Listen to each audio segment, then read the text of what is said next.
আসসালামু আলাইকুম ওরহমতুল্লাহি ওয়াবারাকাতুহু। প্রিয় ভাই ও বোনেরা, আজ আমি আপনাদের জন্য নিয়ে এসেছি একটি হৃদয়স্পর্শী ইসলামিক গল্প, যা আমাদের জীবন বদলে দিতে পারে ইনশাআল্লাহ। চলুন তাহলে ভিডিওটি শুরু করা যাক। নূরপুর নামটা শুনলে মনে হয় আলোয় ভরা কোনো গ্রাম, কিন্তু বাস্তবে নূরপুর ছিল দারিদ্র্যের এক নীরব ছবি। কাঁচা রাস্তা, বর্ষায় হাঁটু সমান কাদা, গ্রীষ্মে ধুলোয় ঢাকা আকাশ। ঘরগুলো বেশিরভাগই টিন আর মাটির দেয়ালে তৈরি।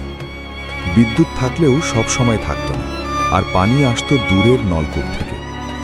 এই গ্রামেই জন্ম সালেহের, এই গ্রামেই বড় হয়েছে, এই গ্রামেই সে বুঝতে শিখেছে জীবন মানেই শুধু হাসি নয়, কষ্টও এক প্রকার নিয়ম।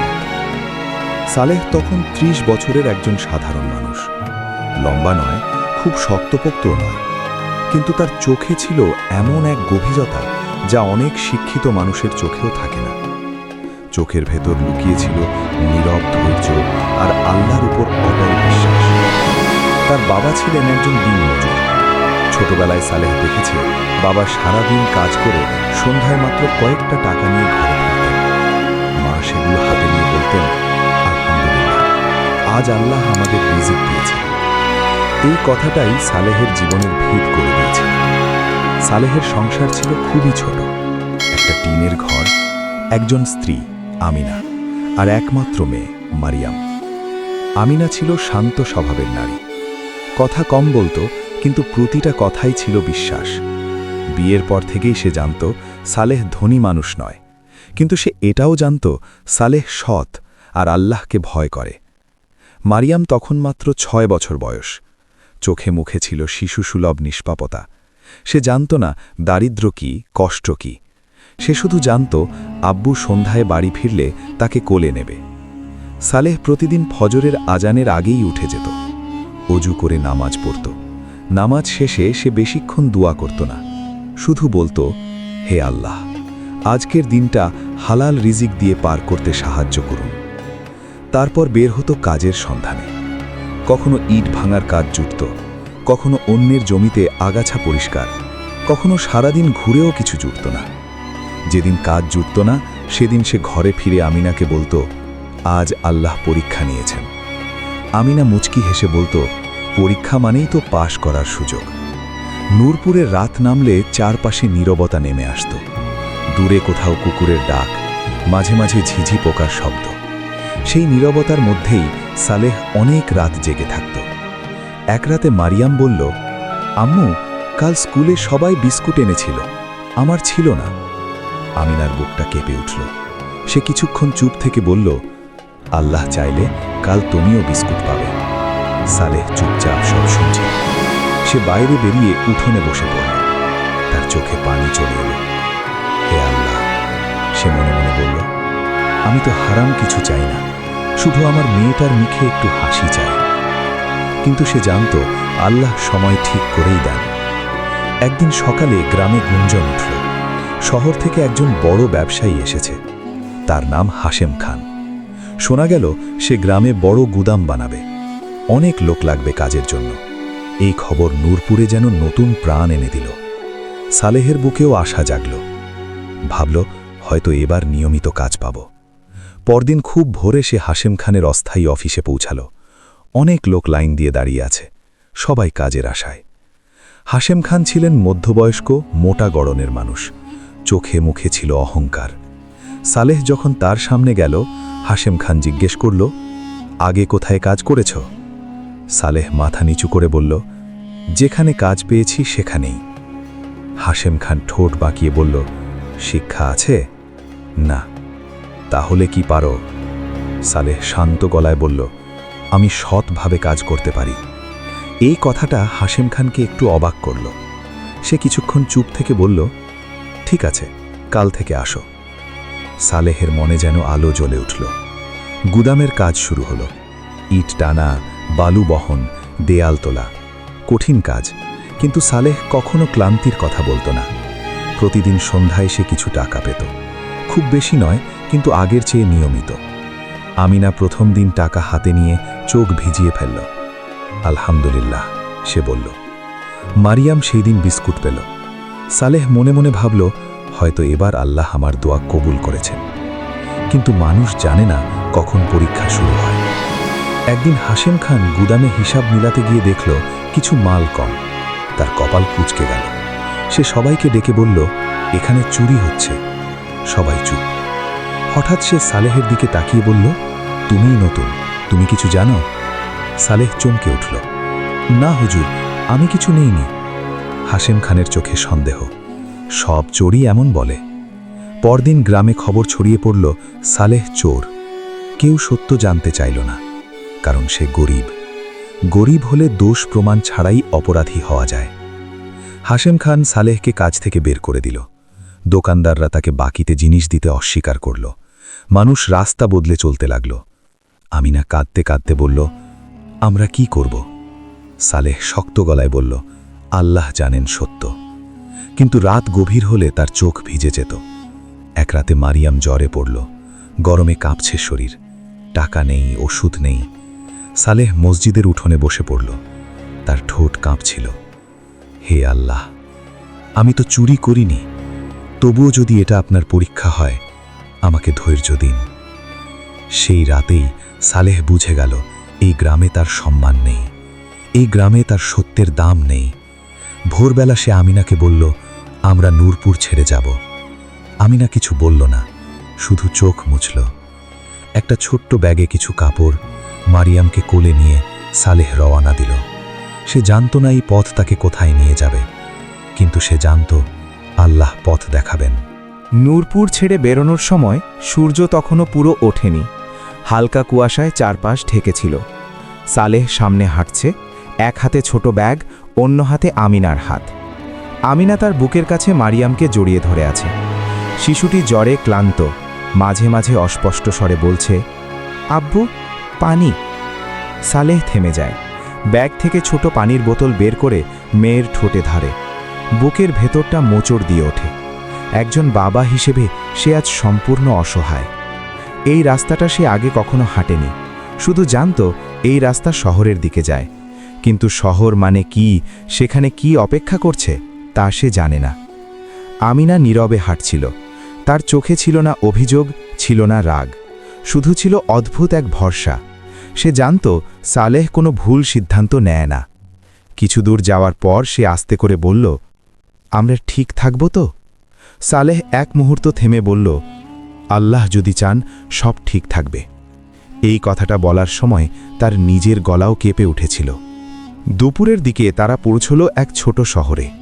নূরপুরের তুলনায় এখানে সবকিছু বড়, দ্রুত আর নির্মম। লোকজন কারো দিকে তাকায় না, সবাই নিজের কাজে ব্যস্ত। সালেহ একটা ছায়াময় জায়গায় বসে পড়ল। মারিয়ামের জ্বর তখনও কমেনি, তার শরীর পুড়ছে। সে এক দোকানে গিয়ে বলল, ভাই, একটু ওষুধ লাগবে, টাকা পরে দেব। দোকানদার এক ঝলক তাকিয়ে বলল, পরে দেব মানে কি? এখানে বাকির নিয়ম নেই। আরেক দোকানে গেল, একই উত্তর। শেষমেশ এক বৃদ্ধ দোকানদার বলল, হাসপাতালে নিয়ে যাও, এখানে আমার কিছু করার নেই। হাসপাতাল শব্দটা শুনে সালেহের বুক ধক করে উঠল। হাসপাতাল মানেই টাকা। তবু সে মেয়েকে কোলে নিয়ে হাঁটতে শুরু করল। সরকারি হাসপাতালের সামনে অনেক ভিড়। কেউ কান্না করছে, কেউ চিৎকার করছে, কেউ নিঃশব্দে বসে আছে। সালেহ লাইনে দাঁড়াল। ডাক্তার মারিয়ামকে দেখে বললেন, জ্বর অনেক, ইঞ্জেকশন লাগবে। সালেহ নিচু গলায় বলল, ডাক্তার সাহেব, আমার কাছে টাকা নেই। ডাক্তার কিছুক্ষণ তাকিয়ে থাকলেন, তারপর বললেন, এইবার দিয়ে দিচ্ছি, কিন্তু পরের বার পারব না। সালেহের চোখ ভিজে উঠল। আল্লাহ আপনাকে উত্তম প্রতিদান দিন, সে বলল। ওষুধ দেওয়ার পর মারিয়াম একটু শান্ত হল, কিন্তু সালেহ জানত এই শান্তি সাময়িক। হাসপাতাল থেকে বেরিয়ে সূর্য ডুবে গেছে। কোথায় যাবে তারা? হোটেলে টাকা লাগে, কোনো পরিচিত নেই। শেষমেশ তারা রেল স্টেশনের পাশে একটা খালি জায়গায় বসে পড়ল। চারপাশে ভাসমান মানুষ, যাদের কোনো ঠিকানা নেই। আমিনা মাটিতে বসে মারিয়ামকে শুইয়ে দিল। সালেহ দূরে তাকিয়ে রইল। তার জীবনে এই প্রথম সে নিজেকে পুরোপুরি ভেঙে পড়া মনে করল। সে মনে মনে বলল, হে আল্লাহ, আমি তো ধৈর্য ধরেছি, আর কত? কিন্তু উত্তর এলো না। পরদিন সকালে সালেহ কাজ খুঁজতে বেরোল। ইট ভাটায় গেল, নির্মাণস্থলে গেল, দোকানে গেল। সবাই বলল, আজ লোক দরকার নেই। এক জায়গায় এক লোক বলল, তুমি চাইলে রাতে মাল নামানোর কাজ আছে, কিন্তু খুব কষ্ট। সালেহ রাজি হল। রাতে সে কাজ করল, ভারী বস্তা কাঁধে তুলে নামানো। শরীর ভেঙে যাচ্ছিল, কিন্তু সে থামেনি। ভোরে যখন টাকা পেল, সেটা খুব কম, তবু সে মনে মনে শুকরিয়া আদায় করল। সে ওষুধ কিনল, কিছু খাবার নিল। কিন্তু এই জীবন কি টিকে থাকার মতো? কয়েকদিন এভাবে চলল। একদিন রাতে সেই লোকটি সালেহকে বলল, আরও ভালো কাজ করতে চাও? সালেহ বলল, হ্যাঁ। লোকটি নিচু স্বরে বলল, মাল একটু এদিক ওদিক করতে হবে, বেশি প্রশ্ন করা চলবে না। সালেহ বুঝে গেল এটা সৎ কাজ না। তার ভেতরে যুদ্ধ শুরু হলো। একদিকে মেয়ের অসুস্থ শরীর, স্ত্রীর ক্লান্ত মুখ, অন্যদিকে ঈমান। সে দৃঢ় গলায় বলল, আমি এটা পারব না। লোকটি হেসে বলল, তাহলে ক্ষুধায় মরো। সালেহ সেদিন রাতে কাজ হারালো। পরের দুদিন কাজ পেল না, খাবার ফুরিয়ে এলো। মারিয়াম আবার জ্বরে পড়ল। আমিনা খুব শান্ত গলায় বলল, সালেহ, যদি কিছু না পাই আমরা আল্লাহর কাছে চাইব। এই কথা শুনে সালেহ আর নিজেকে ধরে রাখতে পারল না। সে বাইরে গিয়ে অন্ধকারে কাঁদল। একজন পুরুষের কান্না শব্দ করে না, কিন্তু তা আকাশ কাঁপায়। একদিন ক্ষুধার তাড়নায় সালেহ এক বাড়িতে গিয়ে বলল, একটু কাজ দেবেন? বাড়ির মালিক বলল, তোমাদের মতো লোকই চুরি করে। এই কথাটা শুনে সালেহ স্তব্ধ হয়ে গেল। নূরপুরের অপবাদ এখানে এসেও তাকে ছাড়ল না। সে মাথা নিচু করে চলে এলো। টানা অনাহারে আমিনা দুর্বল হয়ে পড়ল। এক রাতে সে অজ্ঞান হয়ে গেল। সালেহ দৌড়ে সাহায্য চাইতে গেল। একজন নারী এগিয়ে এলো। তার নাম ছিল রাশিদা বেগম। সে আশেপাশের বস্তিতে থাকে। রাশিদা আমিনাকে নিজের ঘরে নিয়ে গেল। কিছু ভাত আর পানি দিল।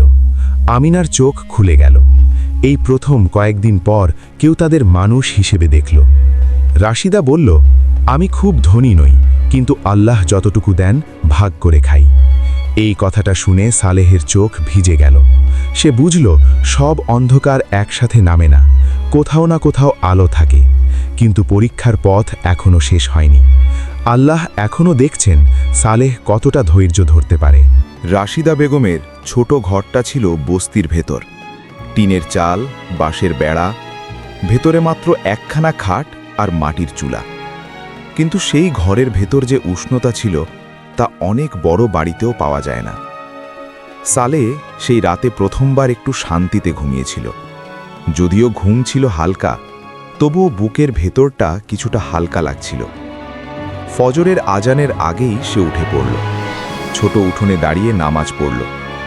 সিজদায় মাথা রেখে সে ফিসফিস করে বলল, হে আল্লাহ, আপনি জানেন আমি এখনো হার মানিনি। নামাজ শেষে সে দেখল আমিনা জেগে আছে।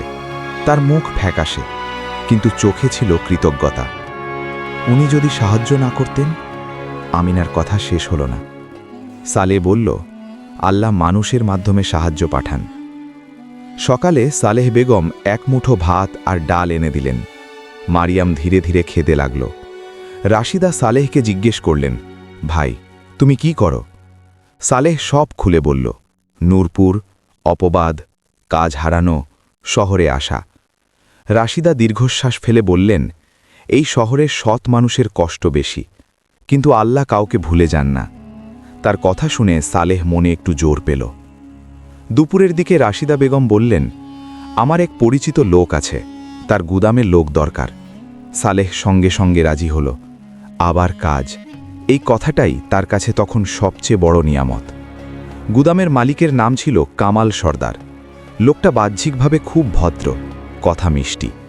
সে সালেহকে দেখে বলল, কাজ কঠিন, কিন্তু টাকা ঠিক মতো দেব। সালেহ বলল, আমি শুধু হালাল কাজ চাই। কামাল সর্দার হালকা হেসে বলল, এই শহরে সব কাজই হালাল, যদি চোখ বন্ধ রাখো। এই কথাটা সালেহের বুকের ভেতর কাঁটার মতো বিঁধে গেল। কাজ শুরু হলো। গুদামে নানা ধরনের মাল, চাল, তেল, চিনি। প্রথম কয়েকদিন সব ঠিকই ছিল। সালেহ মন দিয়ে কাজ করছিল। কিন্তু ধীরে ধীরে সে বুঝতে লাগল হিসাবের গোলমাল আছে। কিছু মাল আসে কাগজে, কিন্তু বাস্তবে আসে না। কিছু মাল যায়, কিন্তু কাগজে যায় না। একদিন রাতে কামাল সর্দার তাকে ডেকে বলল, শোনো সালেহ, তুমি সৎ লোক, তাই তোমাকেই বলছি। সে দরজা বন্ধ করল। এখানে কিছু মাল সরকারের চোখ এড়িয়ে যায়, তুমি শুধু চুপ থাকবে, বদলে তোমার মেয়ের চিকিৎসা, ভালো ঘর সব আমি দেখব। সালেহ যেন মাটিতে পা হারিয়ে ফেলল।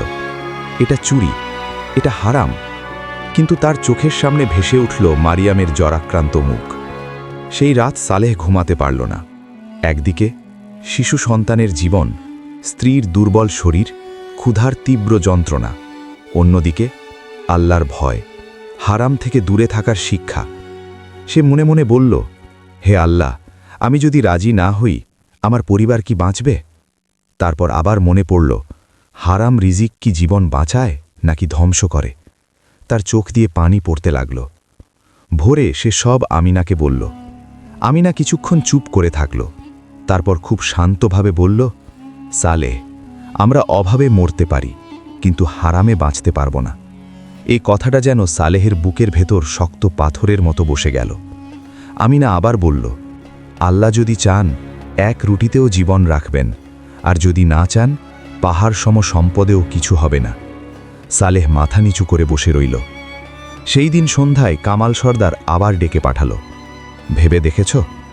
সালেহ গভীর শ্বাস নিল। আমি এই কাজে থাকতে পারব না।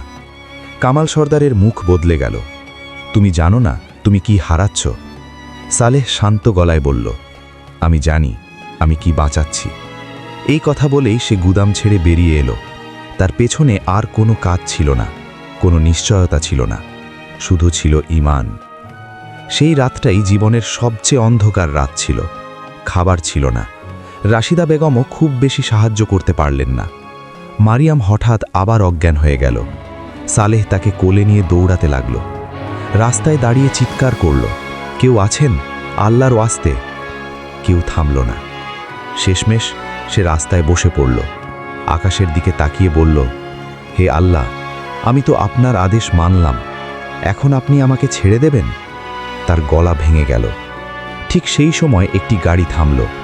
ভেতর থেকে নামলেন এক ভদ্রলোক, সাদা দাড়ি, শান্ত চোখ।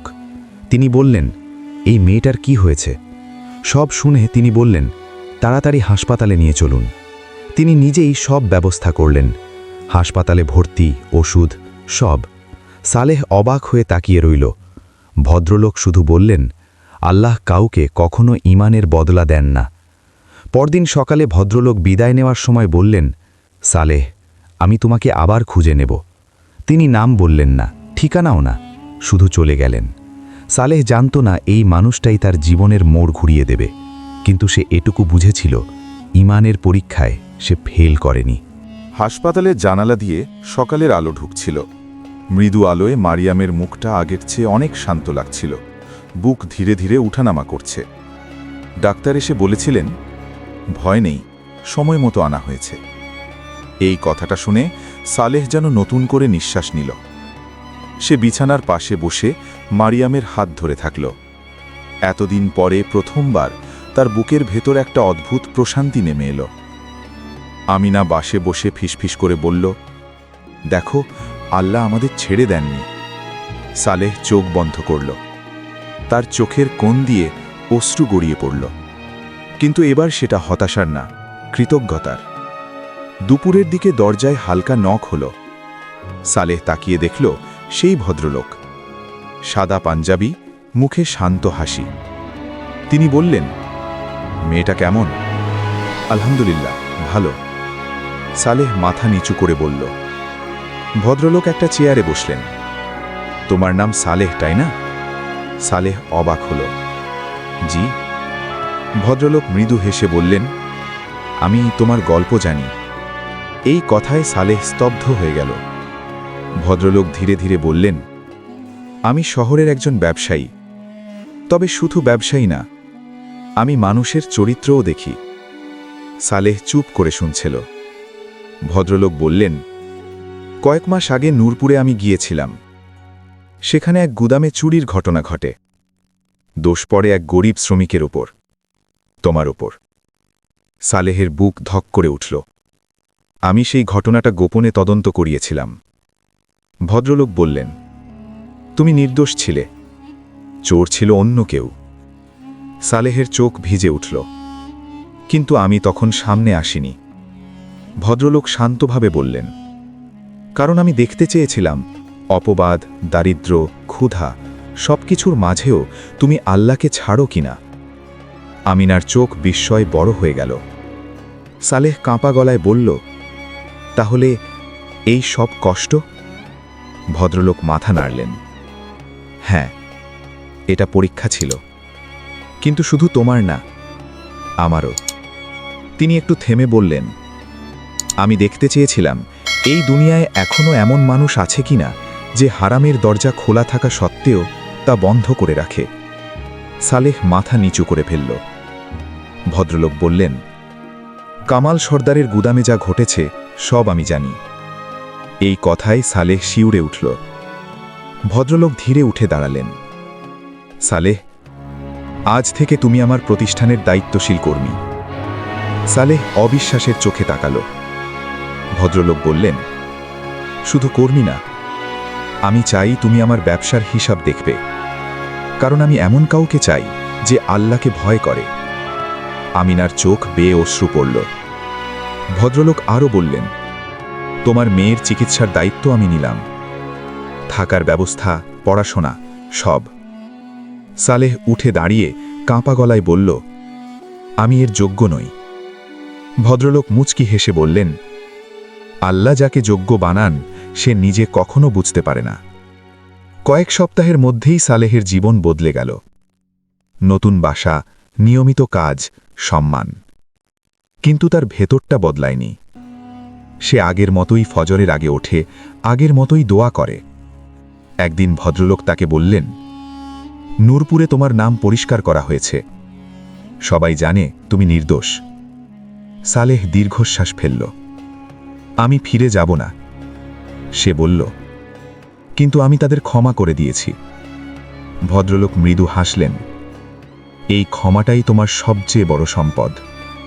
কিছুদিন পর সালেহ নূরপুরে গেল। এইবার ভিন্ন মানুষ হিসেবে না, একই সালেহ হিসেবে, শুধু আল্লাহর রহমতে উন্নত অবস্থায়। মানুষ লজ্জায় মাথা নিচু করল। হাশেম খান দূর থেকে তাকিয়ে রইল। সালেহ কারো দিকে অভিযোগের চোখে তাকাল না। সে শুধু বলল, আমি কাউকে দোষ দিই না, আল্লাহ সবাইকে পরীক্ষা করেন। এক রাতে মারিয়াম জিজ্ঞেস করল, আব্বু, আমরা এত কষ্ট পেলাম কেন? সালেহ মেয়েকে বুকে টেনে নিয়ে বলল, যাতে তুমি শেখো কষ্ট মানেই আল্লাহ ছেড়ে দিয়েছেন তা না। মারিয়াম হাসল। সালেহ একদিন একা বসে ভাবল, যদি অপবাদ না আসত, সে নূরপুর ছাড়ত না। যদি ক্ষুধা না পেত, সে হারাম কাজের মুখোমুখি হতো না। যদি সেই সিদ্ধান্ত না আসত, তার ঈমান প্রমাণিত হতো না। আর যদি ঈমান প্রমাণিত না হতো, এই রহমতের দরজা খুলত না। সালেহ এখনো সাধারণ জীবনই যাপন করে, কিন্তু তার গল্প মানুষকে শেখায়, আল্লাহ দেরি করেন, অবহেলা করেন না। হারাম সহজ, হালাল কঠিন, কিন্তু পরিণতি ভিন্ন। ঈমান বাঁচলে সবকিছু একদিন ফিরে আসে। আকাশের দিকে তাকিয়ে সালেহ বলে, হে আল্লাহ, আপনি আমাকে ভেঙেছেন শুধু আমাকে গড়ে তোলার জন্য। গল্প এখানেই শেষ, কিন্তু শিক্ষা থেকে যায়। ভালো লাগলে সাবস্ক্রাইব করুন। ছায়ার জগৎ।